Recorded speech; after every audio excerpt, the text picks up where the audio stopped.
Okay, so that was one of the first things I heard when I gave you the time to start talking about stuff. Pascal's triangle. If you do want to copy Pascal's triangle into your notebook, that might be something just kind of useful for today. You don't have to use Pascal's triangle because the binomial theorem uses a mathematical computation for those numbers. But remember, Pascal's triangle starts with a triangle of ones. Okay. And this first row is really row 0. This second row we really call row 1. Because those correspond then to your ends, your power. When you raise it to the 0, you get a single one. When you raise it to the first, notice that my coefficients are 1 and 1. Okay. And then for the next rows, they start and end with ones.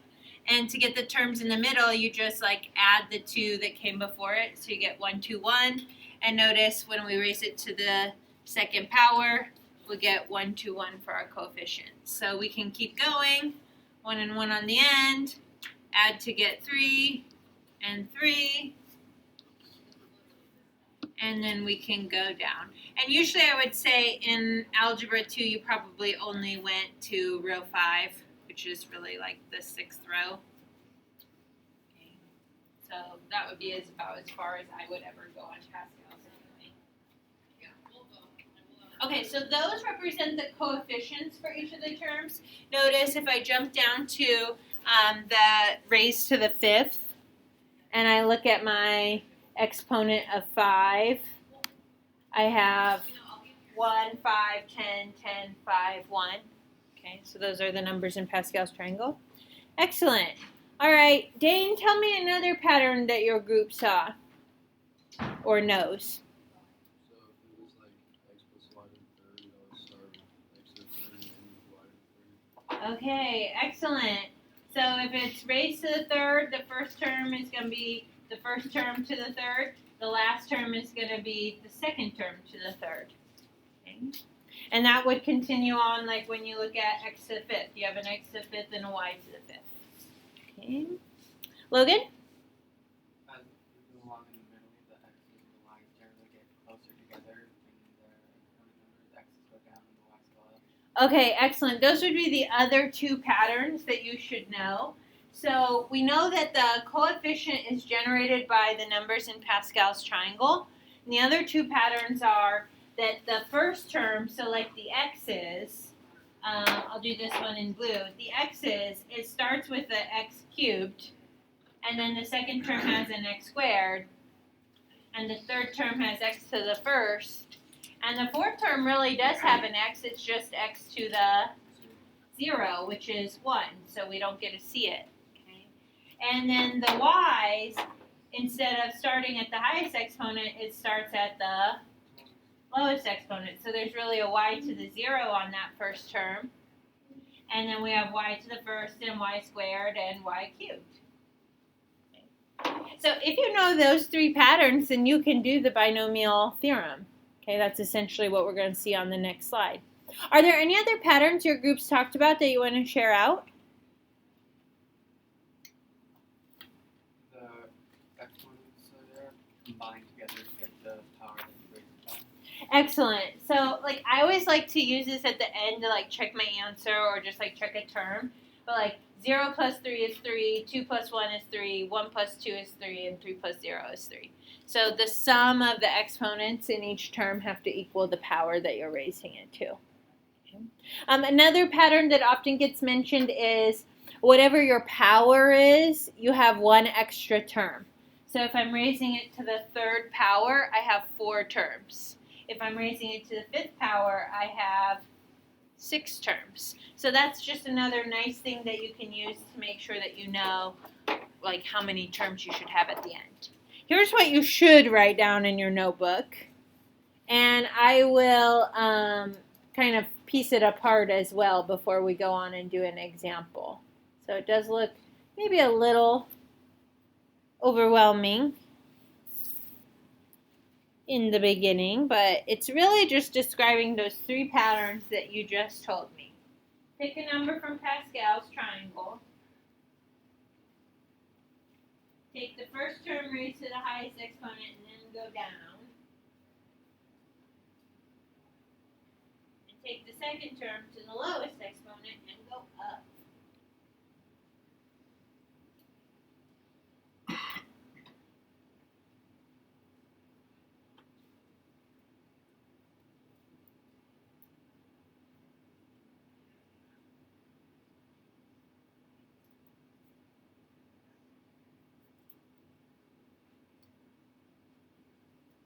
And it's got that plus dot dot dot in the middle because everything depends on n.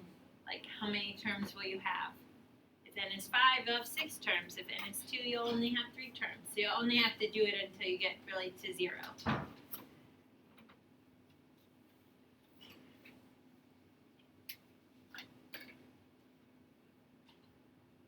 Okay, so I like to just kind of label like the first term. To be real honest, like when I'm doing binomial theorem in math, in a math problem, I just know how to get the first term and then the pattern for the next terms.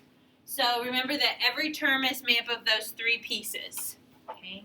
The first part is using a combination to generate the number or the coefficient from Pascal's triangle.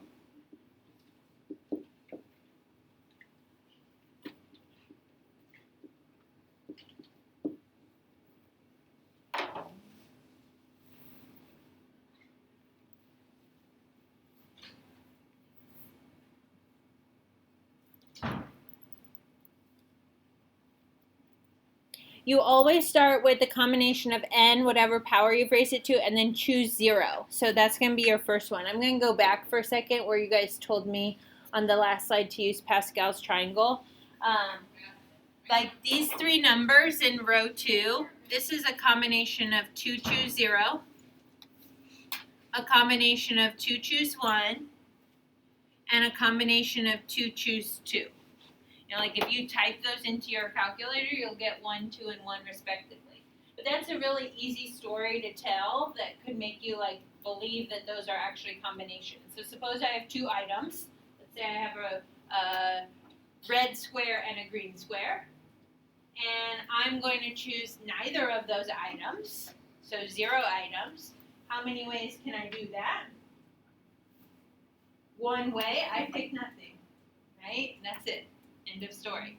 If I have my red square and my green square, and now I'm being asked to pick one item, choose one, and order doesn't really matter, but like I'd either pick the red or I'd pick the green. How many ways were there for me to pick one? Only 2. And then if I have those 2 items, the red square and the green square, and I'm being asked to choose 2, how many ways can I do that? One way. I've got to pick the red and the green. Like there's only one way for me to grab 2 items of 2. So that kind of confirms that those are actually combinations. Okay? And you could continue that story for any of the higher rows. Okay? But that combination will generate the coefficient from Pascal's triangle. Okay? All right, the second part that you always have to remember, okay, you've got your x to the n. That's your first term in the binomial, raised to the highest exponent,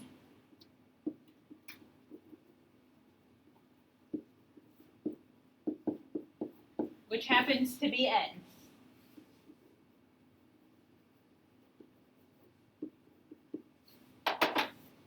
So whatever power your binomial is being raised to, that's going to be the exponent for your first term, and then for each successive term, it's going to go down by 1. So it decreases. And then the third part of every term is the second term raised to the lowest exponent, which of course in this case is going to be 0 for us. Okay. And it's going to increase from left to right. So it's going to start at 0 and then it's going to go up to n.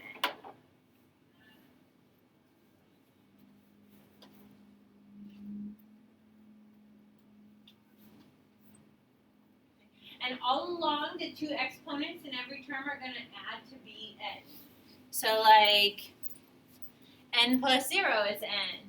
N minus 1 plus 1 is n. 0 plus n is n. Okay, so those things will always be true.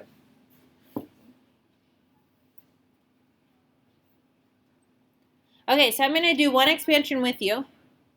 I'll start slow and then I'll pick up my speed. And then I'm going to let you do an expansion on your own. We're going to expand the binomial x minus 3 to the 4th.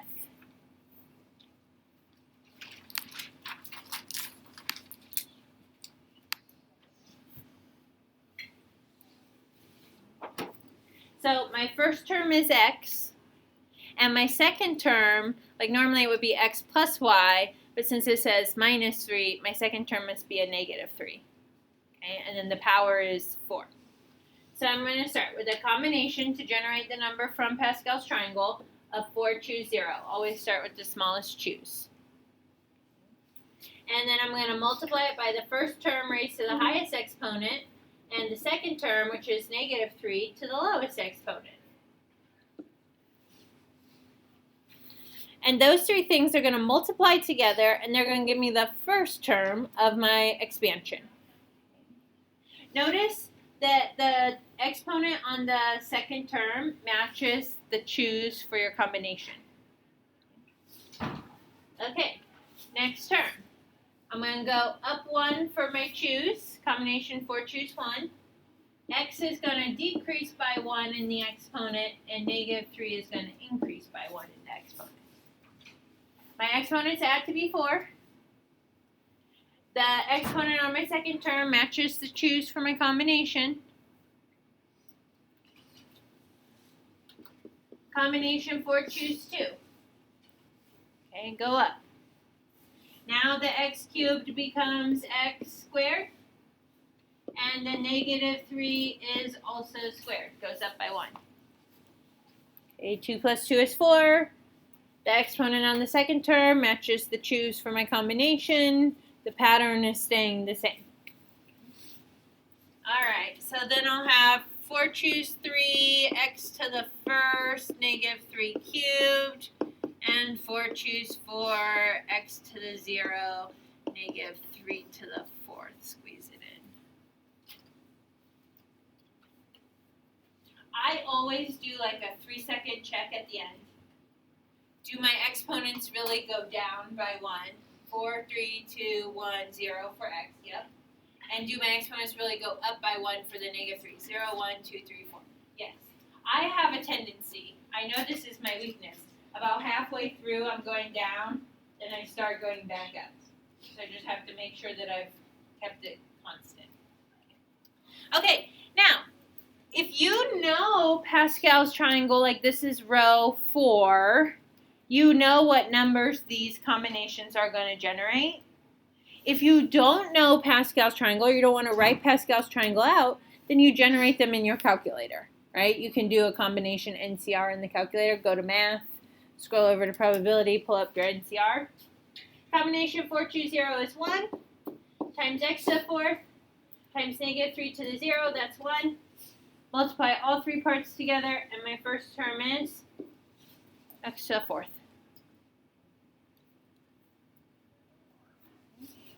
Plus, combination 4 choose 1, 4 times x cubed, and then negative 3 to the first is going to be a negative 3. A lot of times in Algebra 2, I get people who write things like 4x cubed minus 3 right there. That's not subtraction, right? I'm trying to multiply all three of these things together. So then 4 and negative 3 multiply to give me negative 12x cubed. There's my second term. Plus 6 times x squared times 9. Negative 3 squared would be a positive 9.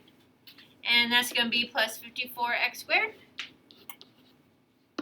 Plus 4 times x times negative 27. Remember, that is not 4x minus 27. We're multiplying all three parts together. The combination, the first term, the second term. So that's going to be negative 108x. And then this one is 1 times 81. Negative 3 to a positive 4 is going to be, or sorry, to a 4th power is going to be a positive number. So we'll get plus 81.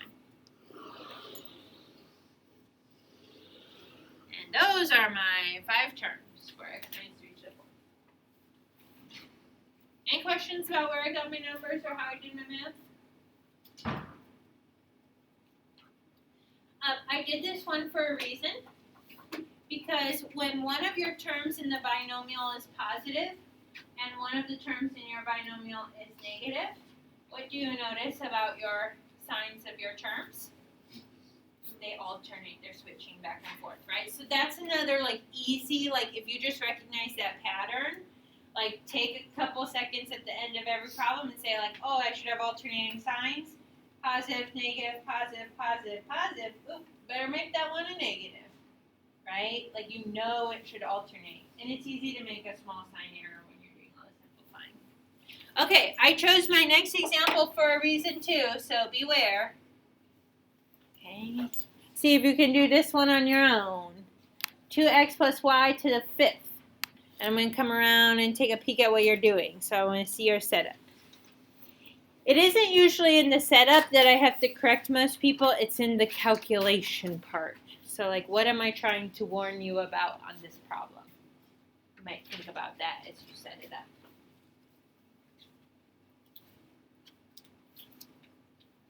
An exponent of 5 is just probably high as I would go.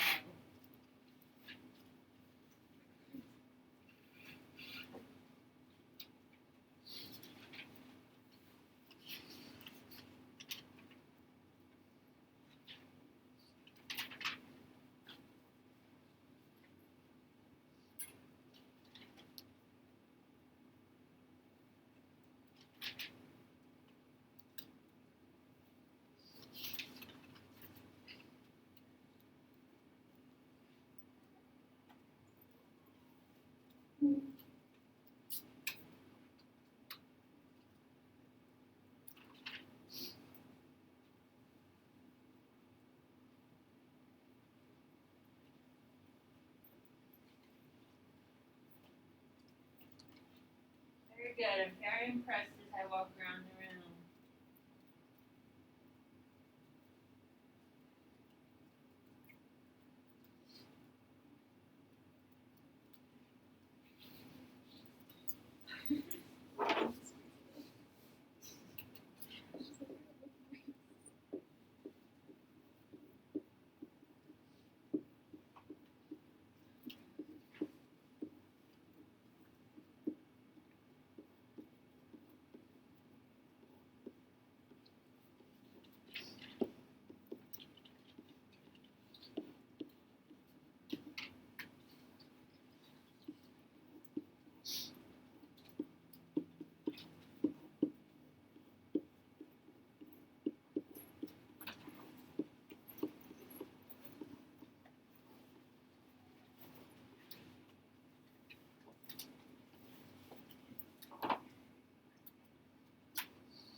Okay, I squeezed mine all into one line up there. Okay, got to make it work, right? So it looks a little crunched there at the end. Again, a nice quick run through of like, are you really decreasing by 1? Are you really increasing by 1? Do your exponents add to 5? Those are just like little quick things you can do to make sure your setup is correctly. What's my warning about this? What point am I trying to make when you start calculating? Yeah, what's easy to screw up on this one? The 2x to the 5th, the 2x to the 4th, right? So remember that, like, not everybody I saw put 2x in parentheses, but I like to protect my terms with a set of parentheses just in case I need them. And when you have the 2x in parentheses raised to the 5th, it means take 2x times 2x times 2x times 2x times 2x. So not only does x get multiplied by itself 5 times, but so does 2. So that's one of the properties of exponents you learned back in Algebra 1. This is the power of a product, that it's really 2 to the 5th x to the 5th, or 32x to the 5th.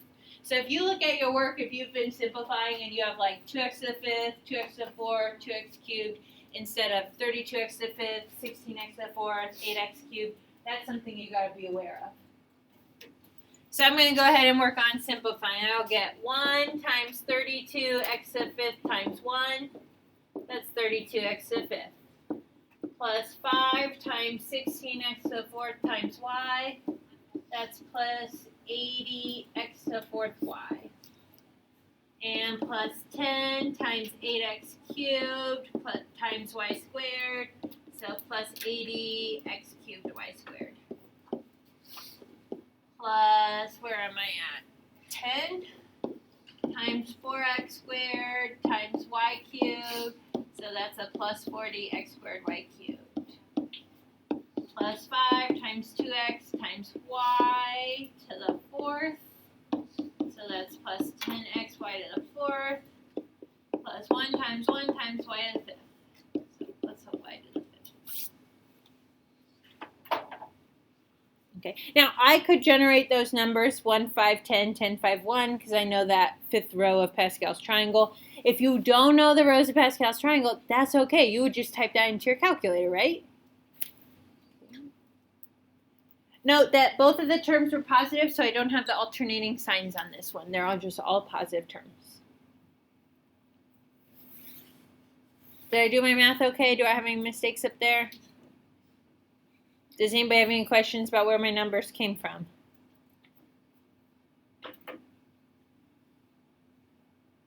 Okay, so remember like when you have other coefficients in here, like the x has a coefficient of 2, or before we had the -3, in your final answer, like the numbers of Pascal's triangle, you can't really see them like you could on that very first slide I showed you. But we see them in the line above, like they're there, 1, 5, 10, 10, 5, 1. They just end up getting multiplied by other numbers. Okay, so you don't always see the numbers of Pascal's in your final answer. That's okay. All right, the last slide is some quicker examples where you don't have to do a full expansion. But I want to draw your attention to like how you could find a specific term. Okay, so like on the next slide, I think the first one is asking us to find a 5th term. So notice we did a 5th term on this one, right? 1, 2, 3, 4, 5. It was the second to the last term was my 5th term. And I'm going to follow that up and I'm going to look at my setup for the 5th term. Notice if I ask you to find the 5th term, think about your combination. It's a combination of 5, choose 4. If I ask you to find the 3rd term, it's a combination of 5, choose 2. So if I ask you to find the nth term, you would do a combination of 5, choose n minus 1. Okay, so you have to be careful on these next examples. Don't jump the gun and just use that number that I'm giving you, because for the first term you actually had to start at 0, right? So the number that you're choosing is always 1 less. Okay, so here's an example. Find the 5th term of a plus 2b to the 8th.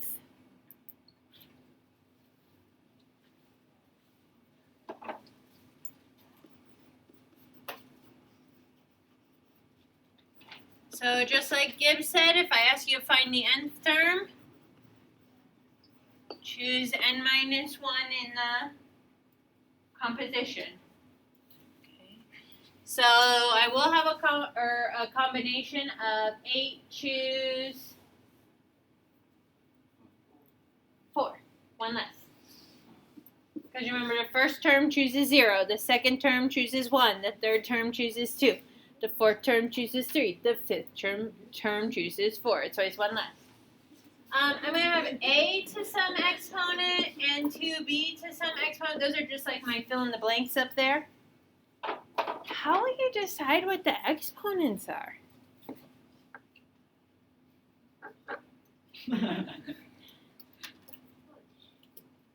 I was pointing out a pattern earlier that would be very helpful here. We know we got to pick 1 less, choose 1 less for the combination. that number, choose 4, matches which exponent? Second. The second term's exponent, right? So 2b must be raised to the 4th. Well, the 2 exponents have to add to make 8, so this exponent is 4 too. I think that's easier to use the pattern that the second term matches the choose for combination than to try to figure out, okay, well, if it was the 8th term, then it's raised to 8th, raised to 7th, raised to 6th, and trying to figure out which one it's being raised to. And then we just have to do the work for that. So combination of 8 choose 4 is 70 times 8 to the 4th times 16b to the 4th. And I think that comes out to 1,120, 8 to the 4th, b to the 4th. Okay, I got 2 problems for you to try. Similar and different. I'll move this up so you can see it. Okay. So there's 2 problems. Find the 7th term of the expansion 3x minus 2y to the 10th. See if you can set it up. And then can you find the coefficient for the ax to the 8th, y to the 6th term?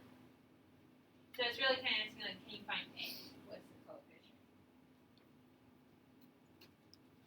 In the other example. We'll give you some time to work. If you want to chat with your neighbors, go free.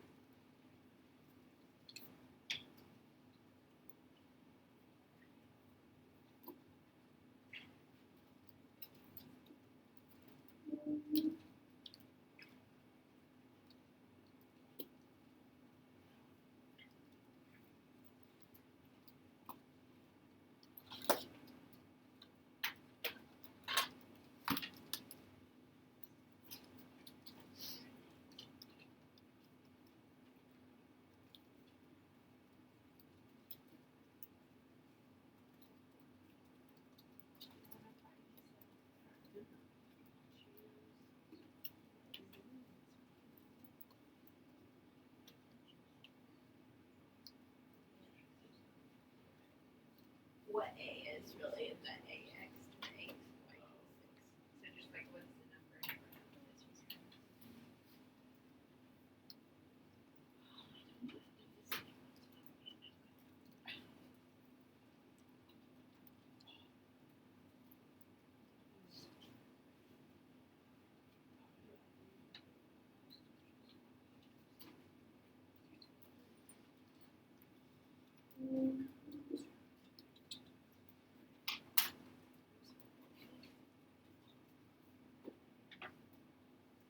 If you're finding the 7th term, choose.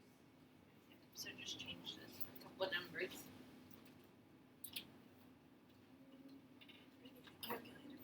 Oh yeah, you can get up and grab one.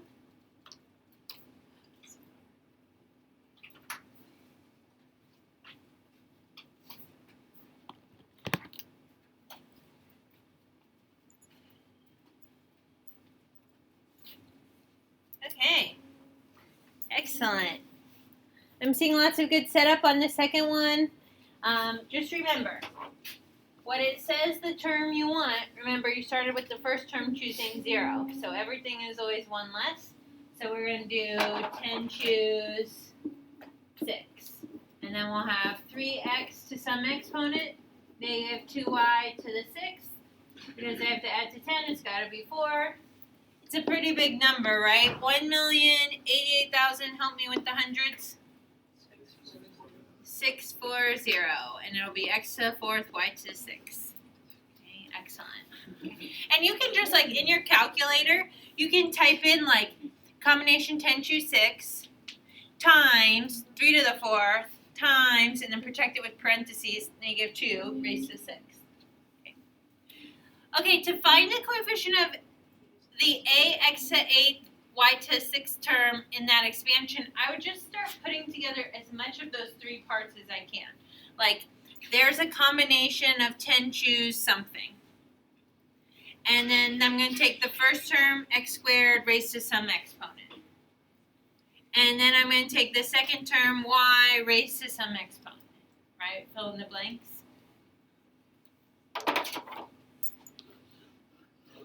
Well, the last one's pretty easy. To make it y to the 6th, this one has to be raised to the 6. Or you could have looked at, to make it x to the 8th, it would have to be x squared raised to the 4th, so power of a power. Either way, those two exponents add to make 10, which is good. And then this second term will match the number that I should choose, so it should be a 10 choose 6. If you read the directions on that question, it's asking only for the coefficient. So the only work I really have to do is calculate this as 210, and that is my coefficient. If I write out 210 x to the 8th y to 6, I'm not necessarily giving the coefficient answer, I'm giving the full term. Okay? Any questions about that? What are you guys laughing at? Oh, okay. That's loud. I thought you were laughing at me. Then I was going to send you out.